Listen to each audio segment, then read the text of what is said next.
çështjeve plane dhe euroazjatike, zonja Donfrit. Më lejoni që edhe një herë t'ju uroj mirëseardhje në Republikën e Kosovës dhe t'ju falenderoj për vizitën. Është gjithmonë kënaqësi të mirëpres dhe të takohem e të diskutoj me përfaqësues të institucioneve të Shteteve të Bashkuara të Amerikës. Javën e kaluar patëm për vizitë një delegacion dypartijak nga Senati Amerikan me të cilët diskutuam për shumë gjëra. Edhe sot folëm për sukses të Shtetit të Kosovës dhe rolin e kontributin e madh që Shtetet e Bashkuara të Amerikës vazhdojnë ta japin në zhvillimin dhe demokratizimin e vendit tonë. Biseduam për arritjet e qeverisë sonë gjatë vitit të parë dhe rëndësinë e bashkëpunimit më të thellë ndërmjet dy vendeve tona, sidomos në fushën e ekonomisë, të mbrojtjes dhe të sigurisë. Vitin e kaluar, Kosova ka marrë pjesë në mesin e 16 vendeve mikpritëse dhe gjithsej 27 vendeve pjesëmarrëse në ushtrimin e madh ushtarak ndërkombëtar Defender Europe 21. Po ashtu, vitin e kaluar e realizuam edhe misionin e parë paqëruajtës për krah ushtrisë amerikane në Kuvajt. Dhe deri më tani ne kemi strehuar 1471 refugjat afgan. Këto janë dëshmi të forta të kapaciteteve të Kosovës dhe të kontributit ton për krah Shteteve të Bashkuara të Amerikës në sigurinë rajonale, evropiane e globale. Dje u bën 2 muaj që kur nisi invazioni dhe agresioni pa provokuar dhe i pa justifikuar i Federatës Ruse ndaj Ukrainës.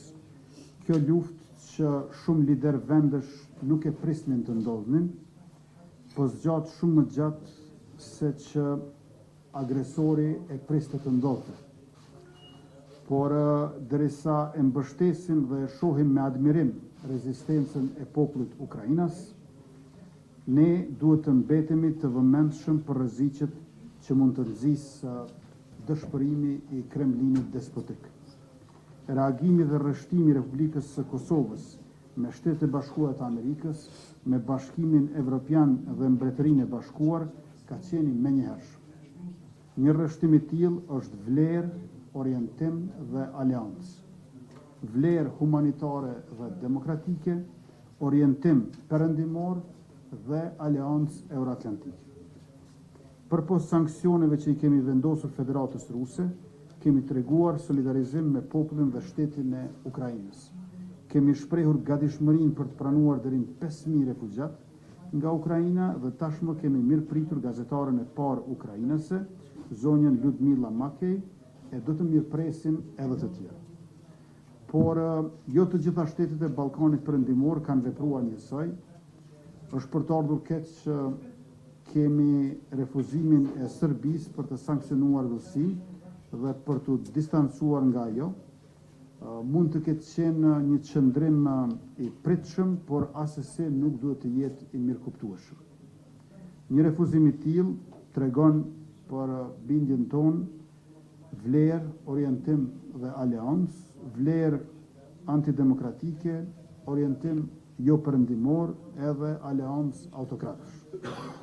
Andaj që të ruhet paqja dhe stabiliteti afatgjat, siguria rajonale dhe jo vetëm, është i domosdoshëm integrimi sa më i shpejt i Ballkanit Perëndimor në Bashkimin Evropian dhe në NATO, i shteteve të cilët janë demokratike dhe i kanë vendosur sanksione Federatës Ruse. Ndërkohë Republika e Kosovës duhet të antarësohet në Këshillin e Evropës dhe të bëhemi pjesë e programit të partneritetit për paqe të NATO-s dhe për këtë edhe po përgatitemi, por natyrisht edhe kërkojmë ndihmën e miqve e partnerëve tonë. Kosova do të vazhdoj të qëndroj për krah botës së bashkuar demokratike në mbrojtje të demokracisë dhe të paqes në Evropë e në rajon. Për Shtetet e Bashkuara të Amerikës, Kosova do të mbetet mik, aleat dhe partner i besueshëm. Një i tillë që nuk pyet pse, por si, jo sa, por kur. Ju falemderit edhe një herë zonja Donfrid, ju falemderit gjithë. Good evening to everyone, and thank you, Mr. Prime Minister. It is such a pleasure to be here in Pristina on my first trip as Assistant Secretary. The Prime Minister and I have only had the chance to speak.